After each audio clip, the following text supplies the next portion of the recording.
استطاع إليه سبيلا ومن كفر فإن الله غني عن العالمين. وقال جل وعلا: بسم الله الرحمن الرحيم والفجر وليال عشر والشفع والوتر والليل إذا يسر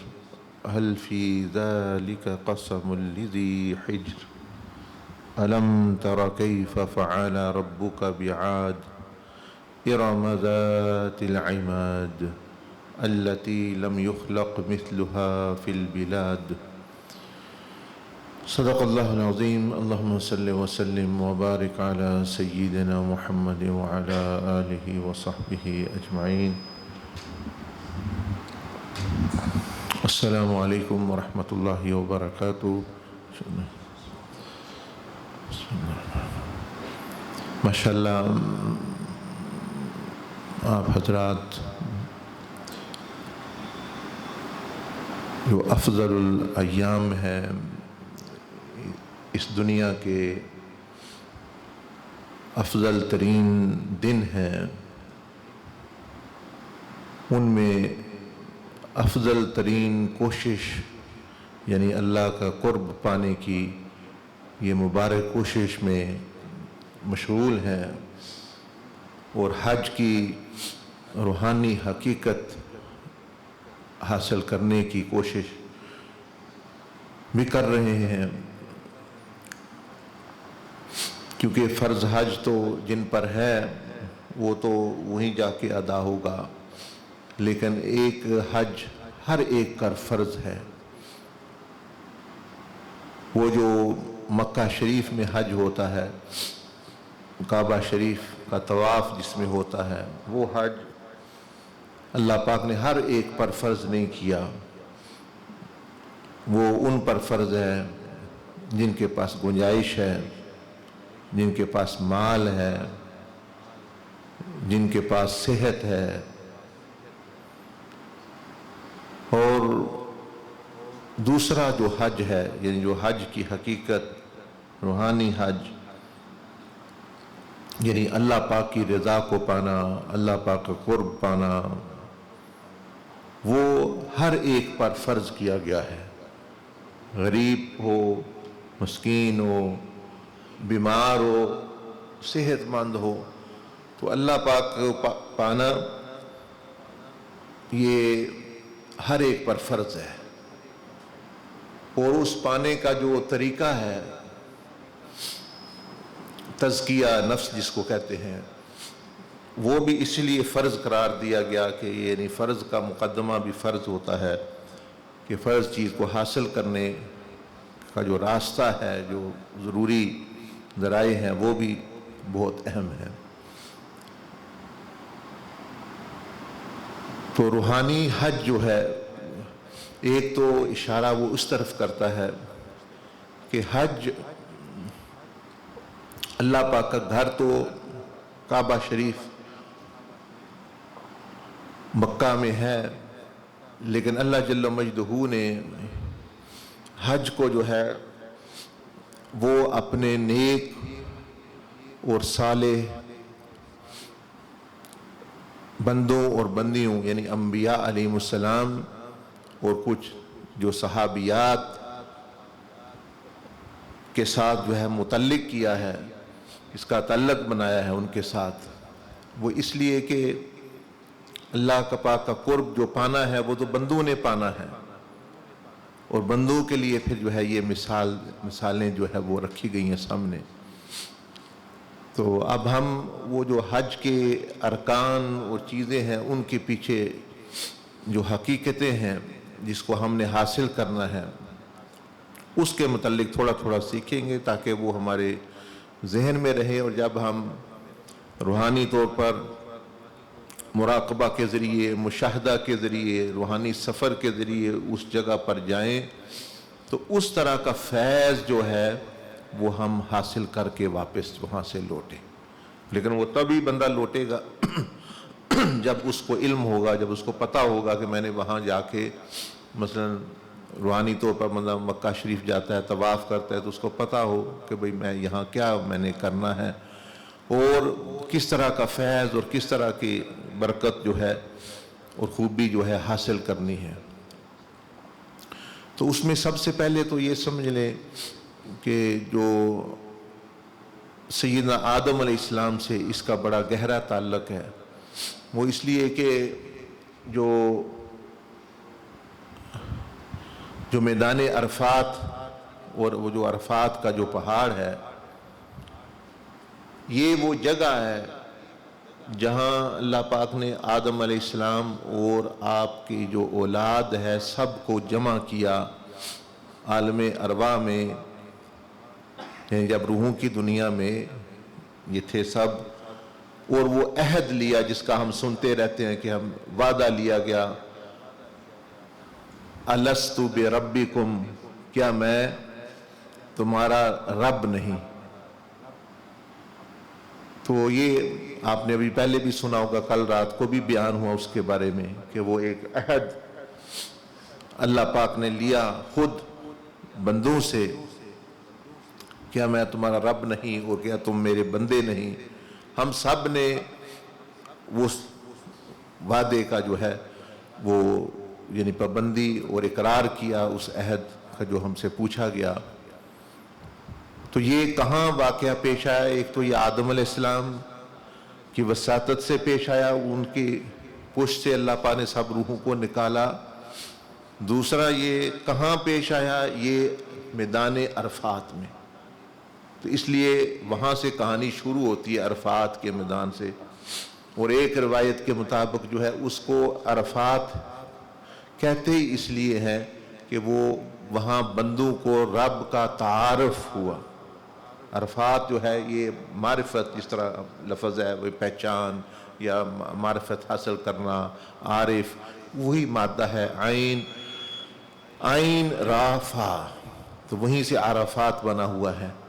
تو اس کو عرفات پہچان کی جگہ کیوں کہتے ہیں؟ وہاں کیا پہچان ہوئی؟ کون سی؟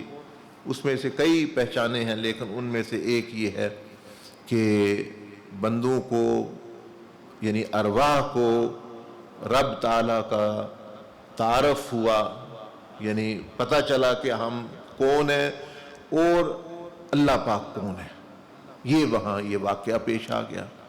آدم علیہ السلام اس کے جو ہے وہ یعنی گواہ بن گئے، وہ تو موجود تھے ہی ادھر۔ دوسری چیز کو سیدنا عبد القادر جیلانی رحمۃ اللہ علیہ نے اپنی کتاب میں لکھا ہے کہ وہاں جب یہ عہد لیا گیا، اب یہ تو عہد آدم علیہ السلام اور ان کی اولاد سے لیا گیا، تو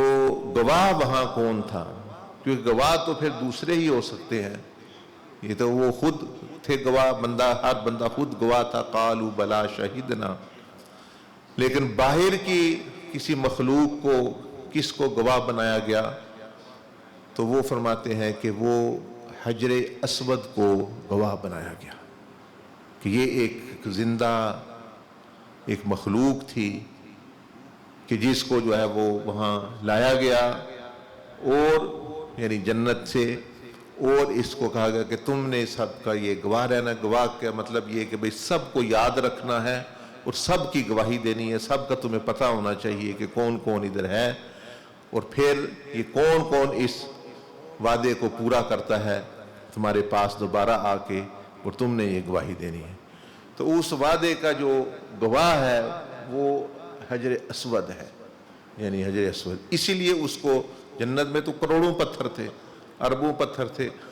اور بڑے ہیرے جواہرات۔ اب آپ کو یہ پتہ چل گیا کہ خاص اس پتھر کو کیوں نیچے بھیجا گیا کعبہ شریف میں لگانے کے لیے، کہ جب حضرت ابراہیم علیہ السلام وہ بنا رہے تھے کعبہ، تو خاص اس پتھر کو کیوں بھیجا گیا؟ یہ بھی سوال ہے ایک، تو اس کا جواب آپ کو مل گیا کہ جواب اس کا یہ ہے کیونکہ اس پتھر نے ہی وہ ساری گواہی جو ہے وہ حفاظت کی ہوئی تھی اور گواہ تھا، اور اب جو بندہ ادھر جاتا ہے یہ اس کی گواہی دیتا ہے، یہ قیامت والے دن بھی اس کی گواہی دے گا کہ یہ بندہ بھائی اس نے وعدہ کیا تھا اور یہ بندہ یہاں بھی آیا تھا جو اس سے ہو کر گزرے۔ اس میں اللہ پاک نے ایسی برکت رکھی ہوئی ہے اور ایسا ایک صلاحیت رکھی ہوئی ہے کہ وہ وہاں گواہ تھا، اور انسانوں کا اس کو پتہ ہے بھئی انسان جو ہے یہ مطلب ہے یہ گناہ بھی کرتے ہیں، بھٹک بھی جاتے ہیں اور سارا. تو اب جو بندہ اس کے پاس جاتا ہے وہ اپنی اچھائی، یہ اب سنیں حجر اسود کا غور سے، سوئیں نہ ابھی، اپنی اچھائی ان کو دیتا ہے. یعنی جب بندہ اس کو ہاتھ لگاتا ہے یا اس کی طرف اشارہ کرتا ہے یا پڑھتا ہے ادھر جا کے، تو وہ اس کو جو نیکی ملتی ہے، وہ جو وعدے کا جو تجدید ہے وہ اس کو حاصل ہوتی ہے. وہ اپنی اچھائی دیتا ہے اور بندوں کی برائی جو ہے وہ اپنے اندر وہ لے لیتا ہے. یعنی ان کے جو گناہ ہیں وہ سمیٹ لیتا ہے اور گواہی جو ہے وہ اپنے لیے، یعنی ایک پتھر ہو کر وہ یہ کام کر رہا ہے کہ جو بندہ جاتا ہے. تو بزرگان دین نے فرمایا کہ جو بندہ حجر اسود کی زیارت کرتا ہے، وہاں جاتا ہے، تو اصل یہ بندے کو یہ سبق دیا جا رہا ہے کہ تمہارے اندر بھی اب یہ صفت آ جانی چاہیے اس کے بعد، کہ جب کوئی مسلمان کے ساتھ تمہارا واسطہ ہو، تمہارا معاملہ پڑے، کوئی بندہ تمہارے پاس آئے، اس کی پریشانی، غم یا دکھ درد کو اپنے اندر سمیٹو اور اپنے پاس جو اچھائی ہے، خوشی ہے، وسائل ہیں، علم ہے، عقل ہے، مشورہ ہے، جو بھی برکت اللہ نے، تمہارا دماغ بھی تو دیکھیں ایک پتھر کی طرح ہی ہے، ایک حجر اسود ہی ہے. تو اس کی برائی کو، اس کے دکھ کو، اس کی پریشانی کو جو ہے وہ سمیٹو، اور اس کے بندے کے اندر جو اچھائی ہے، یعنی جو اس نے مشورہ، اللہ نے اس کو علم دیا، یا اگر کوئی پیسہ دیا ہے تو مال ہے، اگر کوئی وسائل دیے ہیں، اگر کوئی وہ بھی خیر دی ہے، نیکی کا نور دیا ہے، تقوی دیا ہے، وہ سارا جو ہے وہ اس کو جو ہے وہ اپنا دیں. اور دیکھ لیں آپ سارے انبیاء علیہ السلام،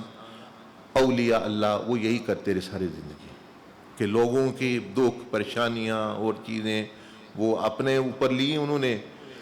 کہ بھئی ان کی دور ہوں، آخرت کے ان کے پریشانیاں دور ہوں، دنیا کی ان کی دور ہوں، اور اپنے پاس جو ان کے پاس تھا، فیض تھا،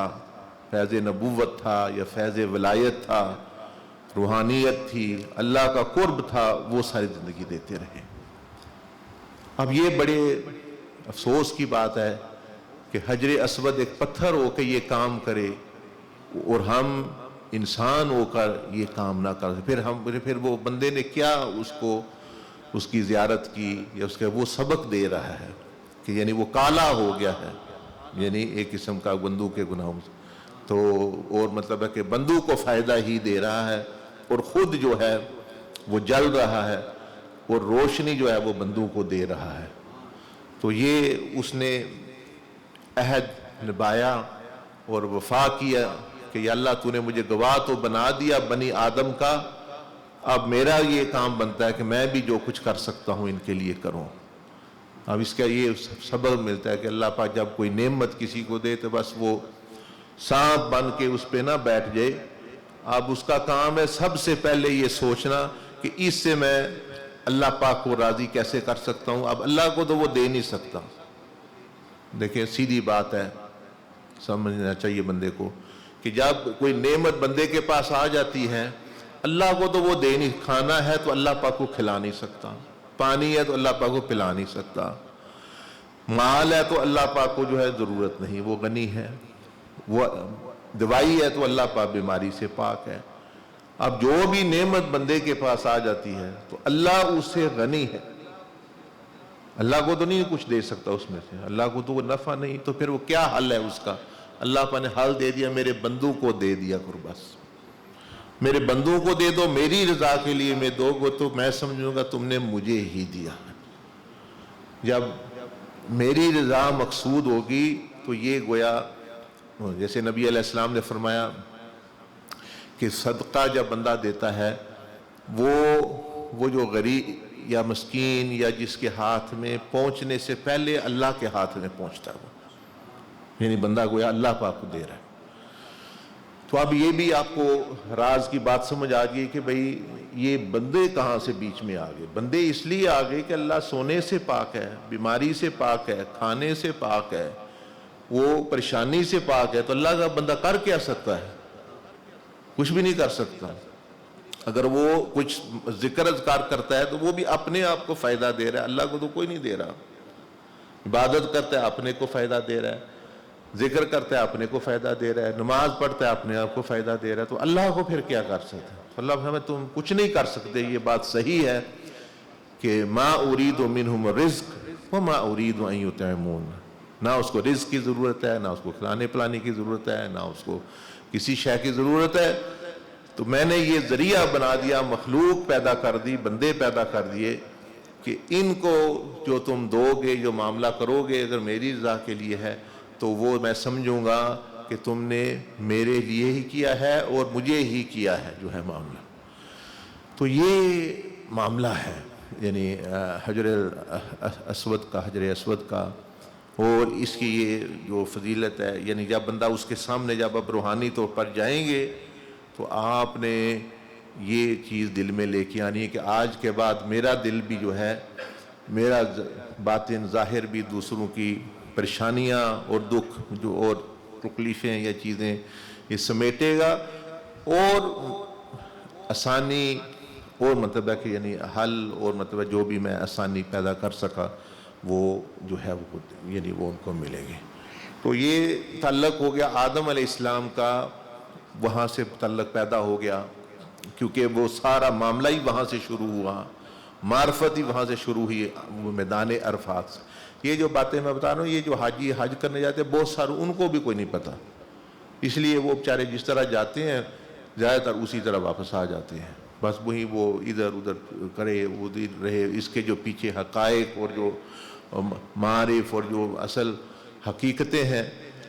اس لیے وہ سیدنا جنید بغدادی رحمۃ اللہ علیہ نے، ایک بندہ آیا آب زمزم لے کر، اور ساتھ ہی وہ لمبی بات ہے وہ تو نہیں سناتا آپ کو، لیکن صرف اشارہ کر دیا ہوں، آب زمزم کھجورے لے کر، اچھا آپ نے فرمایا کہاں سے لے کے آئے ہو یہ پانی، کیا ہے؟ فرمایا کہ میں حج پہ گیا تھا اور میں سوچا چلو اب ایک بندے آپ کے لیے بھی کچھ لے آؤں۔ آپ نے فرمایا اچھی بات ہے۔ تو آپ نے پھر سوال کیا، آپ نے فرمایا کہ یہ جو حقائق جو روحانیت، بھئی تم جب مثال کے طور پر یعنی طواف کیا تو گھر والے کی بھی تجلیات کا مشاہدہ کیا یا کعبے کا ہی جو ہے مطلب یعنی اپنا، تو وہ جب قربانی کی تو اپنے نفس کو بھی ادھر ہی قربان کرے یا ساتھ ہی لیا؟ اس نے کہا یہ تو مجھے کسی نے بتایا ہی نہیں چیزیں۔ آپ نے فرمایا پھر واپس جاؤ، اگلے سال دوبارہ حج کرو، ان حقائق کے ساتھ اگر فائدہ حاصل کرنا ہے، کیونکہ حج جو ہے وہ ظاہری ارکان بھی مقصود ہیں، لیکن ان کا جو باطن ہے وہ ان سے بھی آگے جو ہے وہ اعلیٰ مقصود ہے، تبھی وہ حاصل ہوتا ہے یہ چیزیں۔ تو اس لیے جو ہے یہ چیز بہرحال، تو سیدنا آدم علیہ السلام وہ عہد الست بربکم اس پہاڑ پہ، اب پھر جب وہ اللہ پاک نے ان کو پیدا کیا، جب دوبارہ دنیا میں بھیجا تو وہ پھر جو ہے وہیں تشریف لے گئے۔ وہ پہلے انسان ہیں کہ جنہوں نے طواف کیا، جو ہے جنہوں نے کعبہ شریف کا طواف کیا، تو ان سے بڑا تعلق ہے۔ تو طواف کر کے انہوں نے کیا بتایا، یہ بھی آپ سب حجر اسود کا آپ نے دی، تو اب یہ یعنی کعبہ شریف کے طواف۔ تو یہ جو سیدنا ابراہیم علیہ السلام نے جو کہتے ہیں انہوں نے اللہ کا گھر بنایا، یہ دوسری مرتبہ یا مطلب یعنی بنا، پہلے فرشتوں نے حضرت آدم علیہ السلام نے، ہم اس دور کی بات کر رہے ہیں۔ پر سیدنا آدم علیہ السلام تشریف لے گئے تو انہوں نے جو طواف کیا، تو جب انہوں نے طواف کیا تو طواف جو ہے وہ 7 چکر ہوتے ہیں، بندہ اب بھی جو ہم جاتے ہیں تو یعنی طواف کرتے ہیں، تو اس سے مراد یہ ہوتی ہے یعنی طواف جو بندہ کر رہا ہے وہ پورا اپنا جسم ایسے لے کے پورا سر سے لے کر پاؤں تک اور وہ ایسے گھومتا ہے 1 2 3 4 5 6 7 وہ چکر لگاتا ہے. تو اس کی طواف کی حقیقت یہ ہے کہ وہ بندہ یہ کہہ رہا ہے کہ یا رب العالمین یہ جو جسم جو تو نے دیا ہوا ہے اس میں جو اعضاء جو تو نے دیے ہوئے ہیں آج کے بعد جس طرح میرا یہ جو ظاہری جسم جو ہے تیرے گھر کے ارد گرد گھوم رہا ہے اسی طرح یہاں سے جا کر بھی اب ساری زندگی میرا جسم یعنی وہ جو 7 چکر ہے وہ 7 اعضاء کی طرف اشارہ کر رہے ہیں. جو میرے جسم میں جو زبان ہے جو کان ہے آنکھ ہے ہاتھ ہے پاؤں ہے پیٹ ہے شرمگاہ یہ بھی 7 ہیں 7 ہی چکر لگائے کہ یا رب العالمین آج کے بعد تیرے حکم کے ارد گرد یہ ساری چیزیں گھومیں گی ادھر ادھر نہیں جائیں گی کہ اپنی مرضی ادھر چلا گیا ادھر. تو وہ فرمایا کہ یہ طواف کی حقیقت اس کو حاصل ہو گئی جس نے اس نیت کے ساتھ اور توبہ کی نیت کے ساتھ یہ کی. اور حضرت آدم علیہ السلام توبہ ہی کی نیت سے وہاں تشریف لے گئے اور آپ نے وہاں جو ہے اللہ پاک کی بارگاہ میں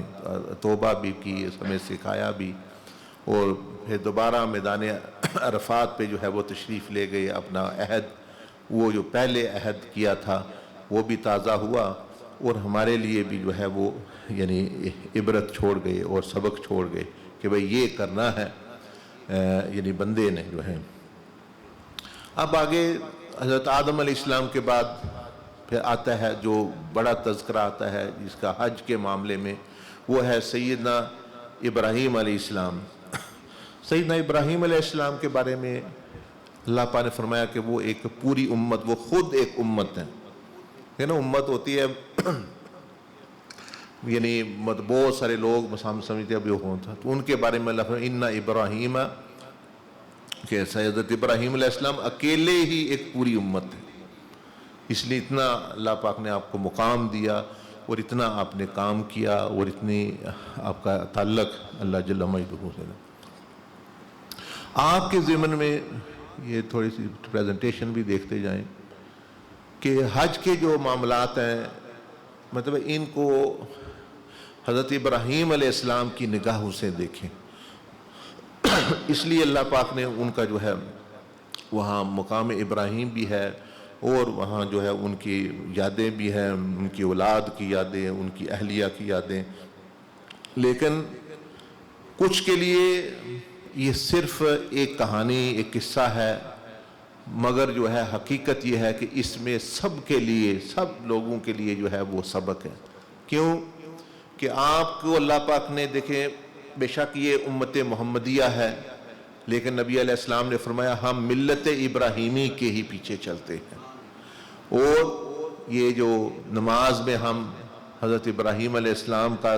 4 مرتبہ ہم ان کا نام جو ہے وہ لیتے ہیں درود ابراہیمی میں آتا ہے کہ ان کا تعلق ہر بندے سے بن جاتا ہے اور ان کی جو ملت یا جو ان کا طریقہ ہے ان میں جو یعنی عبرتیں ہیں. اللہ پاک نے قرآن مجید میں فرمایا جیسے نبی علیہ السلام کے بارے میں فرمایا کہ ان کے اندر تمہارے لیے نمونہ ہے. ان کے بارے میں فرمایا کہ قد کان لکم فی یعنی حضرت ابراہیم علیہ السلام کے بارے میں فرمایا کہ ان کی ذات کے اندر بھی بندے کے لیے یعنی ایمان والوں کے لیے نمونہ ہے. اب ہم نے ان کی نظر سے دیکھنا ہے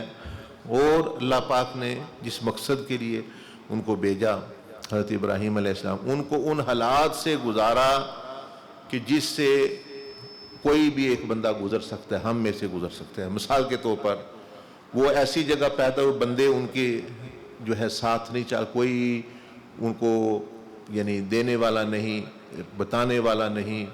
کوئی ان کو جو ہے اسلام کے بارے میں بتانے والا نہیں کوئی ان کو جو ہے ساتھ دینے والا نہیں. تو یہ اللہ پاک نے سبق دے دیا. ہم میں بھی بعض دفعہ ایسے بندے محسوس کرتے ہیں جی میں تو اکیلا ہوں میرا تو کوئی ساتھ دینے والا میں اکیلا ہوں مجھے کوئی. تو یہ ان کی زندگی میں سبق دیا اللہ پاک نے کہ اگر بندہ سچا ہو اور رب تعالیٰ سے وہ ہدایت مانگتا رہے تو اللہ پاک اس کو ہدایت عطا فرمائے گا. وہ تو نبی اللہ نے ان کو نبی بنایا رسول ہمارے لیے یہ ہے کہ ہدایت مل گئی، تو ان کی زندگی میں سبق ہے ہمارے لیے کہ یہ کوئی بہانہ نہیں جی میں مجھے کوئی پتہ نہیں، دوسرے بندے سارے میرے ارد گرد جو ہیں زیادہ تر جاہل ہیں، ماحول بڑا خراب ہے، ان کو اللہ پاک نے اس چیز سے گزارا کہ ماحول مشرکین ہے جی، حکومت بہت بری ہے، ان کے زمانے میں بھی حکومت ہے جی، بندے برے ہیں، بندے جو ہے یہ ہے اسلام کو فالو نہیں کرتے، وہ نہیں کرتے تو اللہ پاک پوچھے گا آپ تو کریں، تو وہ بھی وہاں بت پرستی لوگ کرتے تھے ادھر، تو ان کو اللہ پاک نے اس طرح اس معاملے سے گزارا تاکہ ہمارے سب کے لیے بھی سبق بن جائے کہ اگر ایسے حالات پیش آ رہے ہیں تو نا امیدی کی بات نہیں ہے، آپ جو کر سکتے ہیں وہ کریں، آپ کامیاب ہیں، جس طرح حضرت ابراہیم علیہ السلام کو اللہ پاک نے کامیابی دی، وہ اکیلے تھے، اکیلے کامیاب ہو گئے۔ تو یہ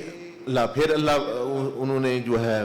مشرکین نے بڑی کوشش کی اور ان کو جو ہے جلانے کی اور شہید کرنے کی کوشش کی، تو بزرگان دین فرماتے ہیں کہ اس میں بھی ہمارے لیے سبق ہے کہ وہ تو ایک ظاہری کوشش کی انہوں نے ان کو آگ میں ڈال کے اور تو فرمایا کہ اگر بندہ توحید پر کھڑا ہے، رسالت پر کھڑا ہے، نبی علیہ السلام سے تعلق ہے، تو معاشرہ اور شیطان بھی کوشش کرتے ہیں بعض دفعہ کہ وہ پوری برائی کا ایک الاؤ جلا کے، شہوات کا اور شیطانیت کا، بے ایمانی کا، دھوکے کا، زنا کا، فحاشی کا، عریانی کا، وہ آگ جلا کے سمجھتے ہیں کہ یہ بھی اس میں جو ہے مطلب ہے کہ یعنی بھائی ایسا ماحول بن گیا ہے، ایسی یہ آگ بن گئی ہے، اب برائی کی معاشرے میں اکٹھی ہو گئی ہے، اب شیطان سمجھے یہ نہیں بچ سکتا،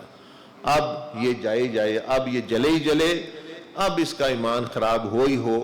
تو وہ اللہ پاک نے ان کی زندگی میں دکھایا اگر اللہ پر بھروسہ ہے جیسے انہوں نے کیا اللہ پاک پر بھروسہ، تو اللہ پاک اس جنگل کی آگ اور اس معاشرے میں برائی کی آگ پر کے اندر بھی آپ کو اپنا قرب دے دے گا، بندے کو اپنا قرب دے دے گا، بندے کو رب کی رضا جو ہے وہ حاصل باوجود ہے کہ وہ اکیلا بھی ہوگی۔ تو یہ اس طرح کے بنیادی سبق ہیں ان کی زندگی میں کہ جس سے ایک عام بندہ ہمارے جیسا آپ جیسا وہ جو ہے یہ سبق لے سکتا ہے، وہ یہ عبرتیں لے سکتا ہے، جب کیونکہ ہمیں بھی آئے دن یہ حالات تو پیش آتے رہتے ہیں، کبھی کچھ ہو گیا، کبھی کچھ، کبھی معاشرہ ٹھیک نہیں ہے، کبھی حکومت نے ظلم شروع کر دیا، کبھی کسی نے کر دیا، کبھی دوست خراب ہو گئے، کبھی ایسا جو ماحول میں ہم رہ رہے ہیں وہ نہیں، تو اس میں پھر بتایا کہ کیا کرنا ہے کہ اللہ پاک آپ کو اکیلا نہیں جو ہے وہ چھوڑتا۔ دوسری چیز جو ہے وہ یہ آپ نے جو سکھائی ہمیں بھی اور سب کو، اور اللہ پاک نے پھر ان کی زندگی سے سبق دیا کہ یہ ہمیں پتہ ہونا چاہیے کہ اللہ جل مجدہ تمہاری پسندیدہ چیزوں سے ہمیں آزمائے گا، یعنی ہماری یا آپ کی آزمائش ہونی پسندیدہ چیزوں سے۔ اب جس کو یہ سمجھ نہیں وہ ذرا کو مجھے تو پسند، میں کیسے اس کو چھوڑوں، بھائی وہ پسندیدہ ہے تو اسی لیے تو آزمائش ہے، جی مجھے وہ چیز اچھی لگتی ہے، وہ چیز اچھی لگتی ہے تو اسی لیے تو آزمائش ہے۔ اب شراب پینے کو منع کیا ہوا ہے کہ اس میں کچھ نشہ ہے، پیشاب پینے کو ہے تو وہ بھی منع، لیکن قرآن صاف تو نہیں پتا یہ پیشاب نہ پیو، بھائی اس کا وہ ویسے ہی پینے والی چیز نہیں، وہ اپنا لوگ ویسے ہی نہیں پیتے ہے تو لیکن جو بیان کیا گیا اور منع کیا گیا وہ ایسی چیز کو بیان کیا گیا، تو یعنی یہ چیز تو حضرت ابراہیم علیہ السلام کی زندگی کا یہ جو سبق ہے کہ اللہ تعالی ہمیں آپ کو پسندیدہ چیزوں سے جس میں ہمارے لیے کشش ہے اس میں آزمائش ہوگی، تو اب اس میں ہم رونا پیٹنا مت شروع کر دیں، وہ جی مجھے تو فلاں چیز بڑی پسند تھی اس میں اب نہیں مل رہی، میں نہیں، خوش ہو جائیں کہ اللہ پاک ہمیں اس سے آزما رہا ہے اور موقع آ گیا کہ ہم اللہ کی راہ میں اس کو قربان کر سکتے ہیں۔ بھئی اللہ پاک کو ضرورت نہیں، لیکن اگر اس نے ہمیں یہ موقع دے دیا تو ہمارے لیے بڑی سعادت ہے کہ ہم جو ہے یہاں، اور اللہ پاک نے خود فرمایا زُيِّنَ لِلنَّاسِ حُبُّ الشَّهَوَاتِ مِنَ النِّسَاءِ وَالْبَنِينَ، ساری چیزیں آخر کہا کہ انسان کو یہ پسند ہے کیا؟ عورتوں کے، مردوں کے تعلقات، یعنی جنسی تعلقات جو ہے یہ انسان مطلب یعنی پسند کرتے ہیں، یعنی ان کے لیے مزین کیے گئے، مطلب وہ یعنی عورتوں کے لیے مرد، مردوں کے لیے عورت. زُيِّنَ لِلنَّاسِ حُبُّ الشَّهَوَاتِ مِنَ النِّسَاءِ، انسان کے لیے یہ پسندیدہ بنا دیا گیا اولاد، ہماری نسل بڑھے، یہ ہو. وَالْقَنَاطِيرِ الْمُقَنطَرَةِ مِنَ الذَّهَبِ، اور بڑی بڑی یعنی خزانے سونے چاندی کے، سمجھ لیں بینک بیلنس اور بڑی جو ہے جائیدادیں اس طرح کی. والخیل المسومہ، بڑی بڑے یعنی گھوڑے اس زمانے میں ہوتے، اس زمانے میں گاڑیاں سمجھ لیں، یا بڑے بڑے مکان، ومساکن ترضونہا، بڑے بڑے مکان، یہ چیزیں. اب جو ہے اسی طرح والانعام والحرث، مال مویشی، یعنی وہی مال مویشی بندے کے پاس ہوں، زمین ہو، حرث یعنی کھیتی باڑی، میرے مربے ہوں 2-4، یہ چیزیں اللہ پاک نے فرمایا کہ یہ اب یہ پسندیدہ بنا دی گئی. جب پسندیدہ بنا دی گئی تو اب ان میں آزمائش آ جاتی ہے کہ حرام طریقے سے ان کو حاصل نہیں کرنا.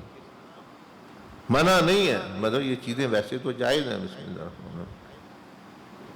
لیکن آپ کو پتہ چل رہا ہے اب یہ زمین جی میں لگاؤں، اس میں اتنا میرا حصہ نہیں ہے،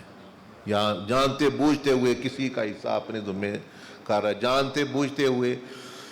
کہ یہ میری بیوی نہیں ہے لیکن اس سے بیوی والا تعلق رکھنا چاہتا ہے، غلط تعلق رکھنا چاہتا ہے. اب تو وہ آزمائش آ گئی.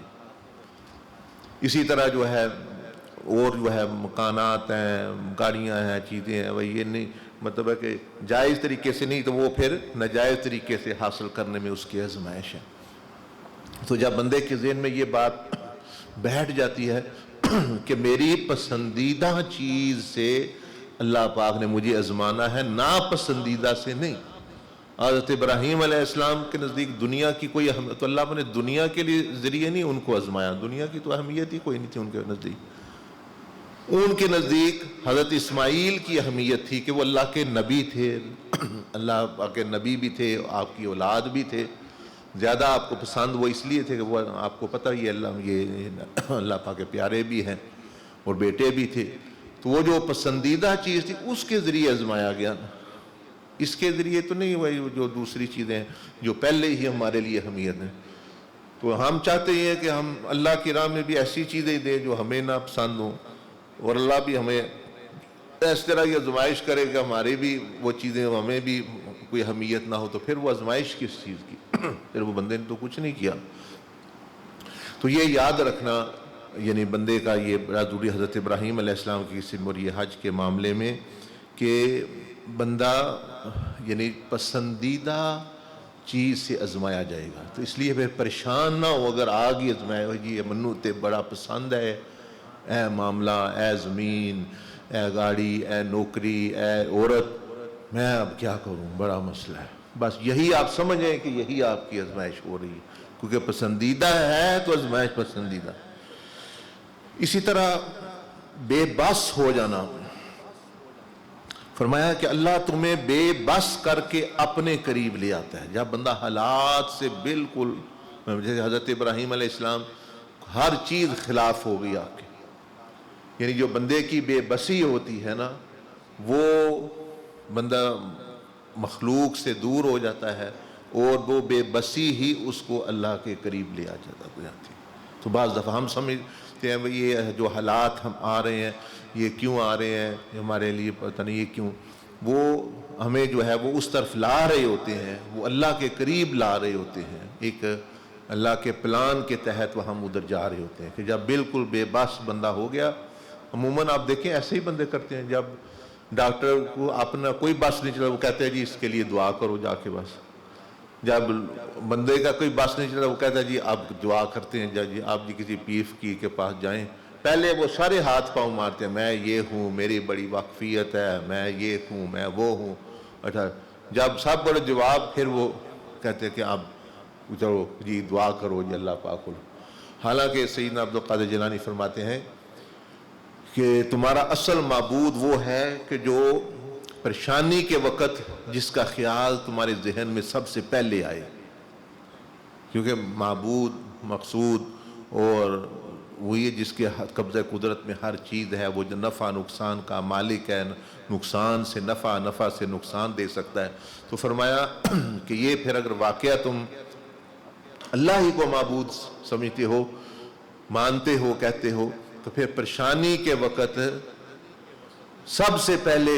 خیال تمہیں اللہ کا آنا چاہیے۔ جیسا کہ نبی علیہ السلام کے بارے میں اماں عائشہ نے فرمایا کہ جب کوئی پریشانی کی خبر آتی، آپ 2 رکعتیں یعنی ادا فرماتے یا اللہ کی بارگاہ میں کھڑے ہو جاتے۔ دیکھنا خیال ادھر گیا۔ ہمارے پاس جب پریشانیاں، بیماری آئی تو ڈاکٹر کا خیال آ گیا پہلے، اگر کوئی اور آ گیا تو اور خیال آ گیا پہلے، اور آ گیا تو جب سب کی طرف سے جواب ہو گیا پھر اللہ، تو کیا فائدہ اس کا؟ پھر تو بندہ نرا ہی بیکار ہے پھر بھائی، یعنی وہ ادھر۔ تو فرمایا کہ بعض دفعہ اللہ تعالیٰ تمہیں بے بس کر کے اصل میں تمہیں اپنے قریب لانا مقصود ہوتا ہے، لے آتا ہے۔ تو بندے کو جو ہے ایسی حالت آ جائے تو پریشان نہ ہو، سمجھے کہ مجھے میسج دیا جا رہا ہے کہ میں اصل ذات کی طرف جو ہے اپنا۔ اور فرمایا کہ اللہ تعالیٰ تمہیں دنیا سے مایوس کر کے اپنے اوپر توکل کرنا سکھاتا ہے۔ یہ جو ہوتے ہیں نا مایوسیاں دنیا سے، فلاں نے میرے ساتھ صحیح نہیں کیا، فلاں بھی میرے ساتھ صحیح نہیں ہے، دنیا ٹھیک نہیں ہے، بندے ٹھیک نہیں ہے، رشتہ دار ٹھیک نہیں ہے، جس کے ساتھ نہیں، میں بھائی یہی تو پھر اللہ کا تو پہلے دن سے ہی بتا رہا ہے کہ بھئی یہ تم مخلوق سے امیدیں مت رکھو۔ اب میں رکھ کے دوبارہ میں کبھی ادھر سے دل لگا لیا، کبھی وہ جو خدا کے ساتھ تعلق بھروسہ ہونا چاہیے، کبھی بیوی پر کر لیا، کبھی بچے پر کر لیا، کبھی بھائی پر کر لیا۔ اب وہ خدا ہے ہی نہیں، وہ کیسے تمہاری امیدوں پر پوچھ رہے ہوتے ہیں؟ وہ بھروسہ وہ دے ہی نہیں سکتے آپ کو، وہ خود محتاج ہے بیچارے۔ کبھی شیطان کے اٹڑے چڑھ گئے، کبھی بیماری کے نیچے آ گئے، کبھی کسی غلط فہمی میں آ گئے، کبھی پریشانی میں آ گئے، وہ کیا کر سکتے ہیں؟ وہ تو خود مطلب ہے نہیں محتاج ہے۔ تو فرمایا کہ یہ بھی اللہ کا کرم ہوتا ہے کہ جب یہ دنیا اور دنیا داروں سے جو بار بار مایوسی ہونا اور مطلب ہے ان کا تمہارے ساتھ ٹھیک نہ ہونا، یہ تمہیں اللہ پر توکل، بھروسہ کہ مجھے اس ذات پہ بھروسہ کرنا چاہیے کہ جو ہے۔ فرمایا کہ اللہ تمہیں لوگوں کے ہاتھوں توڑ کر خود سے جوڑ دیتا ہے، یعنی جب لوگوں کے ہاتھوں بندہ ٹوٹتا ہے تو اب اس کو اشارہ ہے کہ مطلب ہے کہ اب تم جو اور فرمایا کہ اللہ حالات سے مجبور کر کے تمہیں بعض دفعہ کرم کر کے سجدوں کی طرف لے آتا ہے۔ یہ تو ہم سمجھتے ہیں وہ بڑی چیزیں ہمارے لیے بری ہیں، لیکن عسیٰ ان تحبوا شیئا وہو شر لکم وعسیٰ ان تکرہوا شیئا وہو خیر لکم، کہ کوئی چیزیں فرمایا اللہ پاک نے، ہو سکتا ہے ایک چیز جسے تم ناپسند کرتے ہو ایک حالت کو، وہ تمہارے لیے وہ اچھی ہو۔ تو حالات مجبور کر کے تمہارے سجدوں تک، تم تو باغی، میں تو مساقے تو باغی بنا ہوا تھا، فرعون بنا پھر رہا تھا، اللہ ہی نہیں یاد، نہ اللہ کا رسول، نہ دین، نہ دنیا۔ حالات آئے، اب جو ہے میرا جو ہے وہ ادھر۔ تو اس طرح جو ہے یعنی سیدنا ابراہیم علیہ السلام کی زندگی سے جو ہے وہ۔ اب یہ دیکھیں کہ جب حضرت ابراہیم علیہ السلام کو جو ہے وہ حکم ملا ہوگا قربانی کا، تو وہ کتنا بڑا بیٹے کو قربان کرنے کا حکم دل پر جو ہے وہ خنجر کی طرح جو ہے وہ رہا۔ یہ تو نہیں کہ وہ ان کے لیے ایسا، ان کو تو بیٹے سے محبت تھی، اس لیے آپ کو عرض کر رہا ہوں کہ پسندیدہ چیز سے اللہ پاک آزماتا ہے۔ ان کو بیٹے سے محبت تھی تو وہ تو بڑا ان کو یعنی خنجر کی طرح لگا، مگر دل کو غمگین کرنے والا حکم بھی اللہ سبحانہ و تعالیٰ کے حکم کے آگے کچھ نہیں جب اللہ کی رضا مقصود ہو۔ تو یہ سبق ملا کہ بھئی وہ حکم آ گیا، آپ کا دل بھی پریشان ہے کہ بھئی بیٹا ہے، لیکن آپ دیکھنا ہے کہ جب وہ چیز واقعی میرے پسندیدہ ہے، لیکن اللہ جل مجدہ سے محبت، تعلق اس سے بھی اعلیٰ ہونا چاہیے، تو اس سے جو ہے وہ آسانی ہو جاتی ہے۔ جیسے کل میں نے جمعہ میں آپ کو قصہ سنایا تھا نا ان کا، حضرت مولانا جلال الدین رومی کا، جو انہوں نے یعنی سلطان محمود غزنوی کا قصہ جو انہوں نے بیان کیا کہ انہوں نے اپنے وزراء کو کہا کہ ایک ہیرا، ایک موتی توڑ دو، سب کو تھوڑا بھی دیا تو وہ کسی نے نہ توڑا.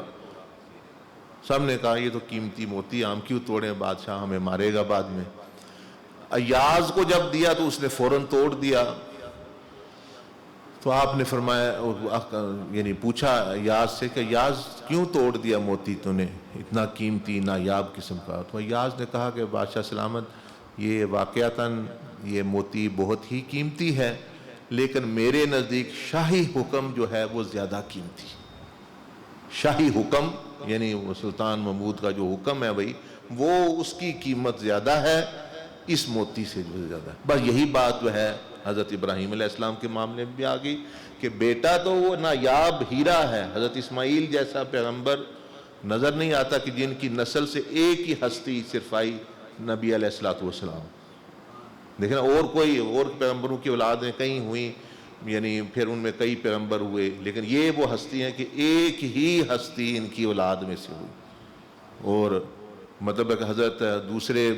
حضرت یعقوب علیہ السلام بنی اسرائیل سے ہزاروں انبیاء ہوئے، ہزاروں انبیاء ان کی اولاد میں سے ہوئے. اور ادھر جو ہے حضرت اسماعیل کی اولاد میں سے، یعنی ان کے بھائی آگے سے یعنی کی اولاد میں سے جو ہے صرف جو ہے نبی علیہ السلام ہوئے، لیکن وہ ایک ہی ہستی ایسی، وہ سب پر باری، سب پیغمبروں سے ان کا جو ہے مرتبہ مقام جو ہے اعلیٰ. تو ایسی ہستی تو وہ بہت پیارے تھے، نایاب تھے، ایک ہیرے تھے. لیکن آپ نے دیکھا کہ شاہی حکم آ گیا ہے، شاہی حکم، اللہ کا حکم آ گیا ہے. تو اب نہیں سوچنا بھی یہ چیز کیا ہے. اب ہمارا مسئلہ یہ ہے، یہ یہاں سبق جو ہے یعنی ہمیں یہ مل رہا ہے کہ حضرت ابراہیم علیہ السلام کے جب ہم ان چیزوں کی زیارت کریں یا روحانی حج، تو یہ چیز یہاں کی بڑی پسندیدہ چیزیں ہیں. لیکن ہم نے گڑمٹ تب ہوتی ہے جب ہم ان چیزوں کی قیمتوں پر غور کرتے رہتے ہیں، شاہی حکم کی قیمت کو نہیں دیکھتے، نبوت کی قیمت پر نظر نہیں ہوتی، نبوت کی قدر پر، نبی علیہ السلام کی قدر پر نظر نہیں ہوتی، ان چیزوں کی قدر پر نظر، تو پھر جو ہے ہمارے لیے مسئلہ بن جاتا ہے. جب بھی مسلمان کے دل میں نبی علیہ السلام کی قدر ہوتی ہے، پھر وہ کسی چیز کو اہمیت نہیں دیتا. دیکھیں نا، جان بھی دے دیتے ہیں تو عام طور پہ وہ ہوتی نہیں، وہ اس طرح آتے ہیں، وہ سمجھتے ہیں معمولی سا کام ہے، کوئی نہیں، یہ بھی کر لیا وہ بھی کر لیا. تو یہ اپنے اندر بسانے کی، اپنے اندر لے آنے کی چیز ہے کہ بھئی میرے لیے فیصلہ کرنا کوئی مشکل نہیں. مثلا شادی بیاہ ہو رہا ہے یا کوئی بے ایمانی کا موقع ہے تو ٹھیک ہے، اچھا یہ معاملہ اس طرح ہے، لیکن نبی علیہ السلام کا حکم یہ ہے، تو میں نے آپ کی قدر کرنی ہے. آپ کے حکم کا تو میرے لیے کوئی مشکل نہیں فیصلہ کرنا، بھائی میں نے اس طرح نہیں کرنا. بھائی وہ اب امی جان آئیں گے، ابو جان آئیں گے، اچھا اب جی بہن آئے گی، چچا جان آئیں گے، چودھری صاحب آئیں گے، ان سب کی عزت کریں. ان کے چودھری صاحب آپ کی بھی بڑی عزت ہے، چچا جان آپ کے بھی بڑے پیارے ہیں، امی جان آپ بھی بڑی پیارے ہیں. بات صرف اتنی سی ہے کہ نبی علیہ السلام آپ سب سے زیادہ پیارے ہیں. اس کا حل مجھے دے دیں. آپ مجھے کہہ دیں کہ بھئی ہم سے نبی علیہ السلام بڑھ کر محبت کرو، تو چلو میں آپ کی بات سنتا ہوں.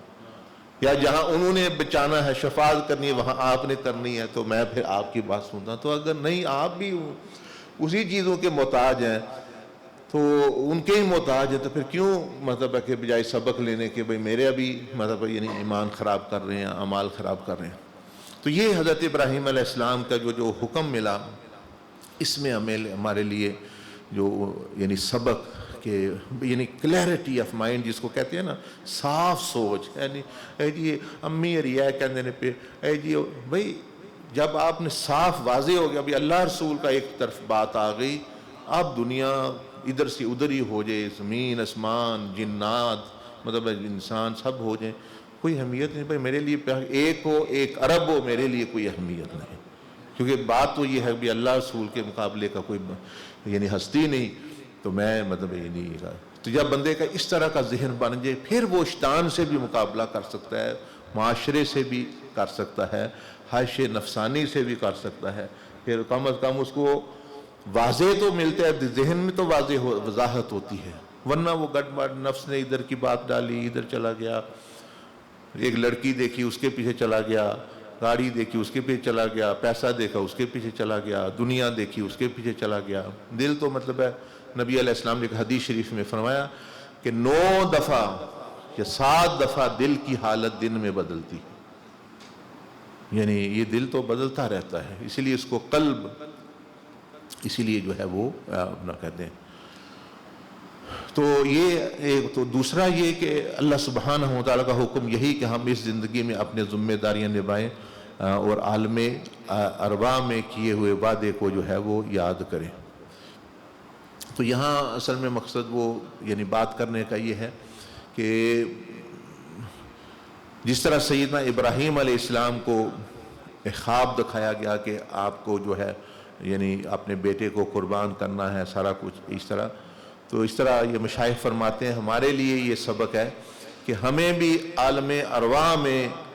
ایک خواب دکھایا گیا کہ ایک دنیا آئے گی اور تم نے بھی دنیا کو قربان کرنا ہے،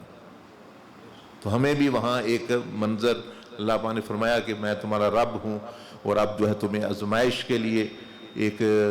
جگہ ایک دنیا میں بھیجا جائے گا۔ یعنی جس طرح ان کو تو خواب، وہ تو نبی تھے دنیا میں خواب، ہمیں اللہ پاک نے عالم ارواح میں یہ دکھا دیا کہ تمہیں دنیا میں بھیجا جائے گا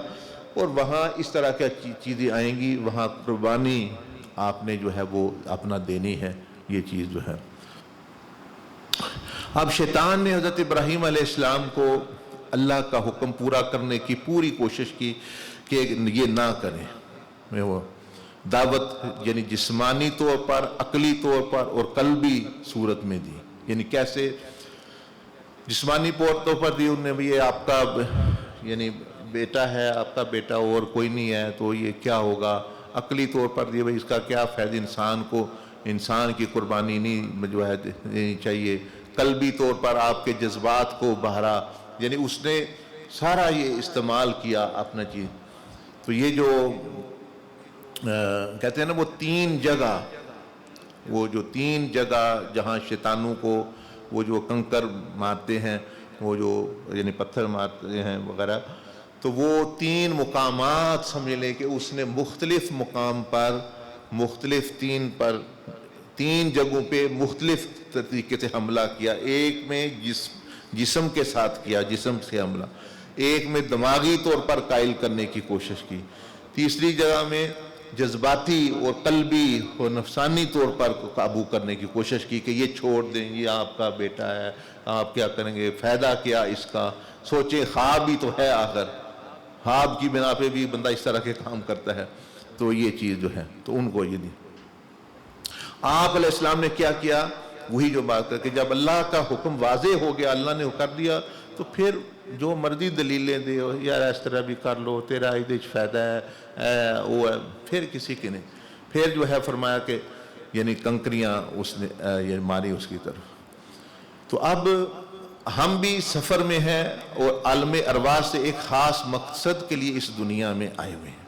یعنی جس طرح حضرت ابراہیم علیہ السلام کو مینا کی طرف قربانی بھیجا گیا دینے کے لیے، تو ہمیں بھی اللہ پاک نے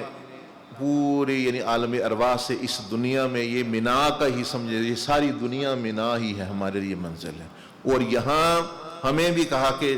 نفس کو، بری خواہشات کو تم نے قربان کرنا ہے، ان کو نہیں۔ جب ہم نے ایسا کرنا ہے تو ہمیں بھی شیطان جو ہے مختلف طریقے سے پھر یہاں بھی ہم پر بھی حملے کرتا ہے۔ کیسے؟ اسی طریقے سے جس طرح ان پہ کیا تھا کہ جسم کے ساتھ، یہ دیکھیں یہ وہ یعنی پلر ہیں جہاں لوگ کنکریاں مارتے ہیں، 1 2 3، تو شیطان آپ کو بھی 3 طرح کی نافرمانی میں مبتلا کرنے کی کوشش کرتا ہے۔ یا تو وہ جسم کے ذریعے، بھائی کھانے پینے کے متعلق، نظروں کے متعلق، یعنی کانوں کے متعلق، ہاتھوں کے متعلق، اس طرح کی چیزوں سے ذریعے، یا پھر جو ہے وہ دماغ کے ذریعے، بری سوچوں کے ذریعے، یا پھر جو ہے وہ دل کی طرح، دل اور نفس کے جذبات اور اس طرح کی جو چیزیں ہیں، غصہ ہو گیا، محبت، یعنی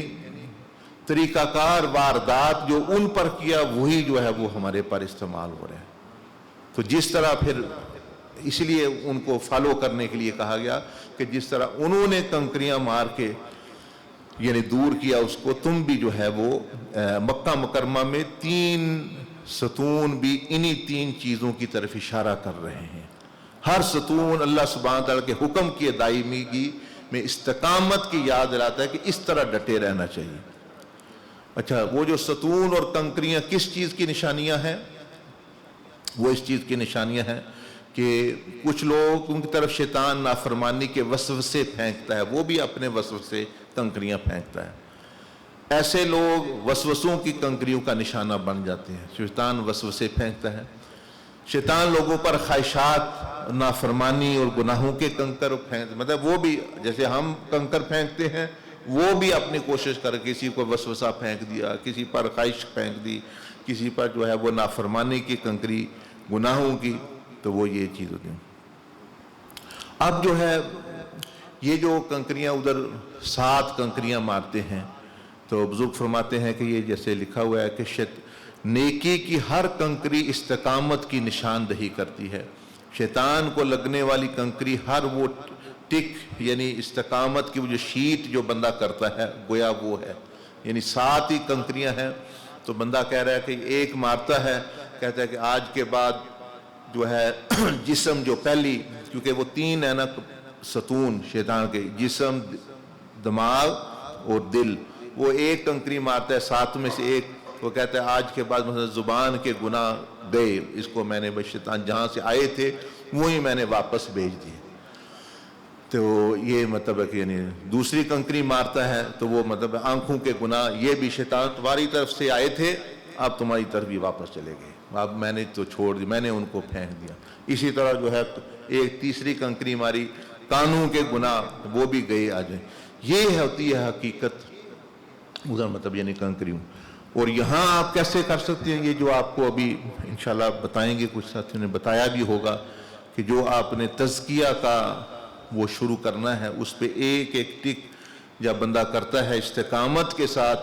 تو وہ سمجھ لے کہ ایک ایک کنکری گویا وہ اپنا مار رہا ہے شیطان۔ ہر نشان جو ہے وہ شیطان کے لیے ایسے ہی ہوتا ہے کہ جیسے وہ ایک کنکری۔ تو یہ 3 ستون 3 چیزوں کے، اور یہ جو یعنی 7 جو ہے وہ ماری جاتی ہیں، اور یعنی ایک ایک ترتیب دے کے پہلے ایک پہ، پھر دوسرے پہ، پھر تیسرے پہ۔ اسی طرح جو اصلاح نفس کا جو طریقہ ہے، پہلے جی جسم کی اصلاح، پھر جی دماغ کی اصلاح، پھر جی جو ہے نفس کی، دل کی اصلاح، یعنی ایک ایک طریقے سے بندہ یعنی کرتا ہے جنگ یعنی شیطان سے۔ اور سبق آپ سے یہ ملا ہمیں حضرت ابراہیم علیہ السلام سے کہ اللہ جل مجدہ کے جو احکامات کو جو یاد دلائیں ان کے ساتھ جڑ کر رہیں، کیونکہ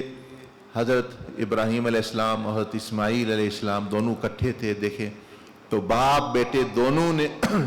ایک دوسرے کی مدد کی۔ بیٹے نے بھی کہا کہ اے ابا جان جس طرح آپ کو حکم ہے آپ کریں، میں راضی ہوں، تو باپ نے بھی۔ تو اس سے یہ بھی پتہ چلتا ہے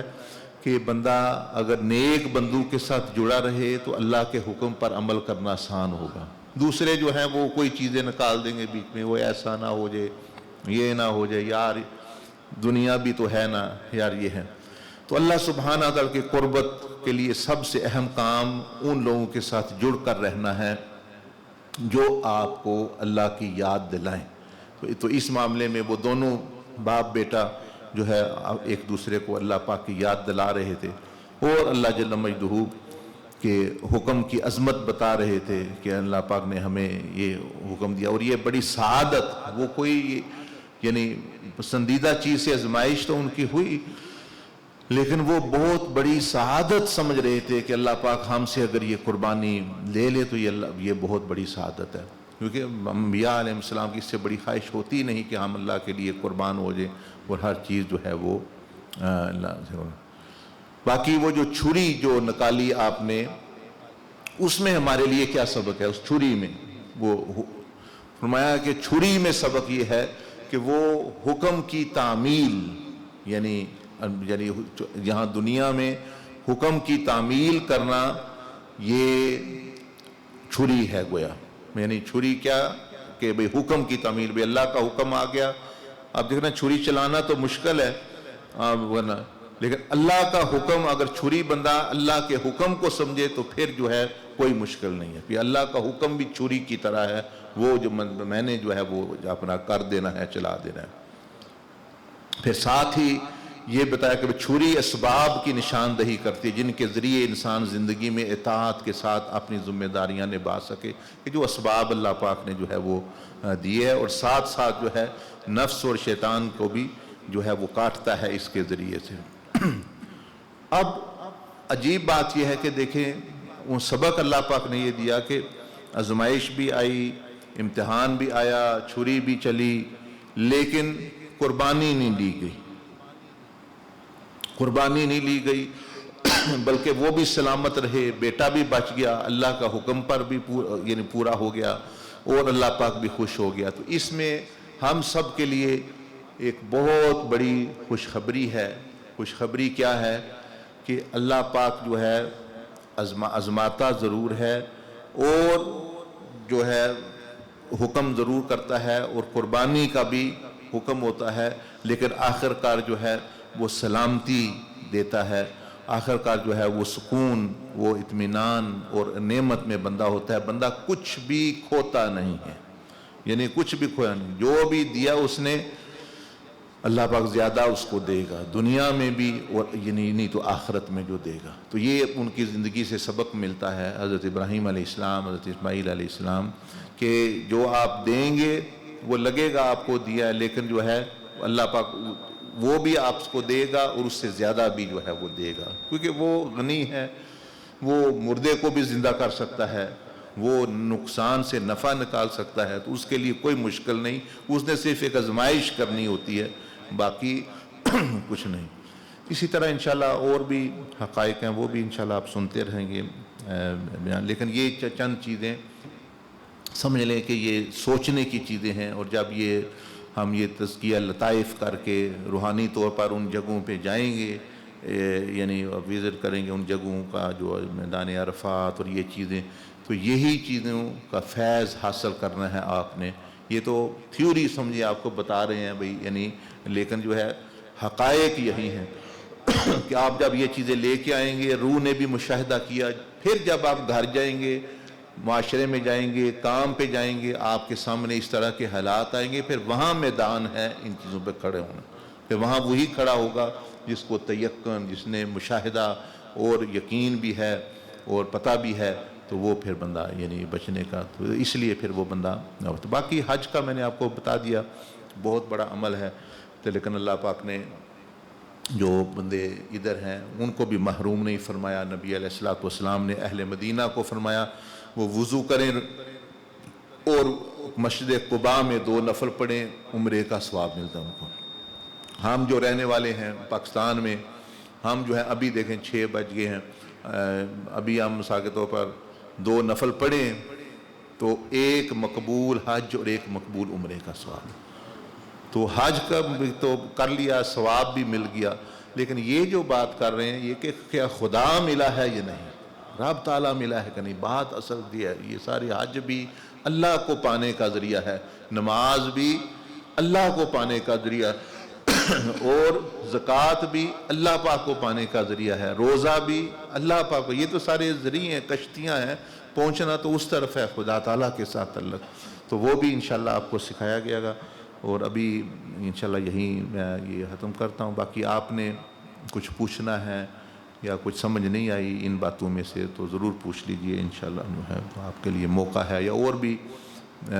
کوئی بات پوچھنے والی ہے تو وہ آپ پوچھ سکتے ہیں انشاءاللہ, وقت ہے. اللہم صلی وسلم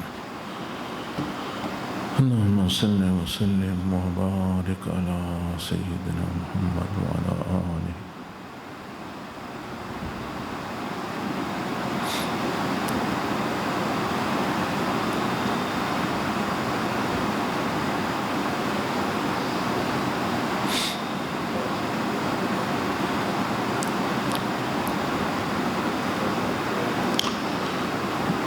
ایک بندہ ادھر آ جائے, سوال تاکہ لوگ کر لیں پھر ان کو.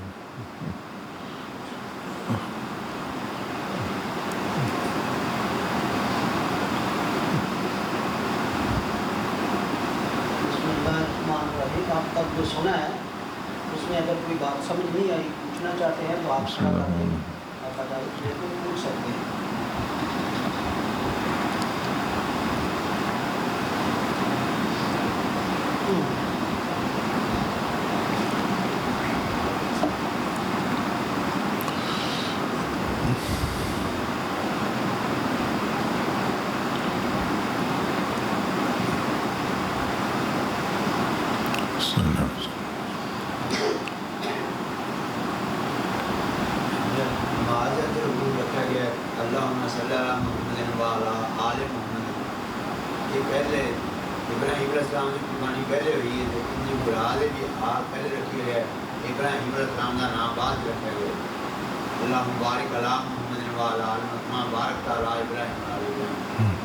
وہ اس لیے کہ جو امر ہے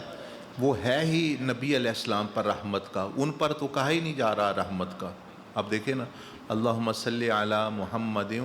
وعلی آل محمد کما صلیت، امر تو درود تو ہے ہی نبی علیہ السلام پر، ان پر تو صرف